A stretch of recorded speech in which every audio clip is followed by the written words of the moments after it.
यानंतर एक breaking news समोर येते। मुंबईच्या परळ परिसरात बुधवारी रात्री 2 गटांमध्ये राडा झाला होता। या प्रकरणाची आता राज्याचे मुख्यमंत्री देवेंद्र फडणवीस यांनी गंभीर दखल घेतली आहे। मुख्यमंत्र्यांनी या प्रकरणातील दोषींवर कठोर कारवाई करण्याचे निर्देश दिले आहेत। दरम्यान बुधवारी रात्री परळ भागातून मिरवणूक जात असताना काही कारणावरून 2 गटांमध्ये बाचाबाची झाली।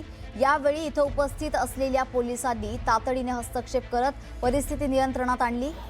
या वादातून काही काळ तणावाचं वातावरण निर्माण झालं होतं। याबद्दल अधिकची माहिती देण्यासाठी आपल्यासोबत आपले प्रतिनिधी तुषार रुपणवार हे आपल्याशी जोडले गेलेले आहेत।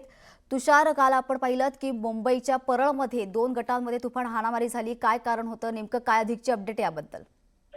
काल लालबाग परेड परिसरामध्ये मिरवणुकी दरम्यान 2 गटांमध्ये आपल्याला तुंबळ हाणामारी होताना पाहायला मिळाली। या घटनेची मुख्यमंत्री देवेंद्र फडणवीस यांनी गंभीर दखल घेतल्याचं पाहायला मिळतंय।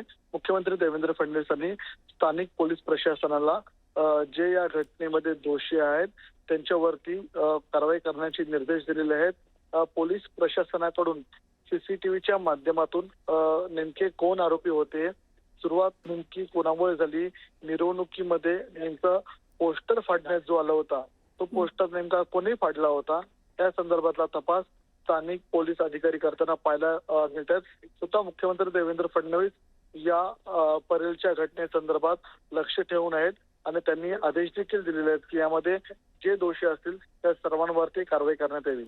निश्चितच तुषार, धन्यवाद दिलेल्या सविस्तर माहितीसाठी।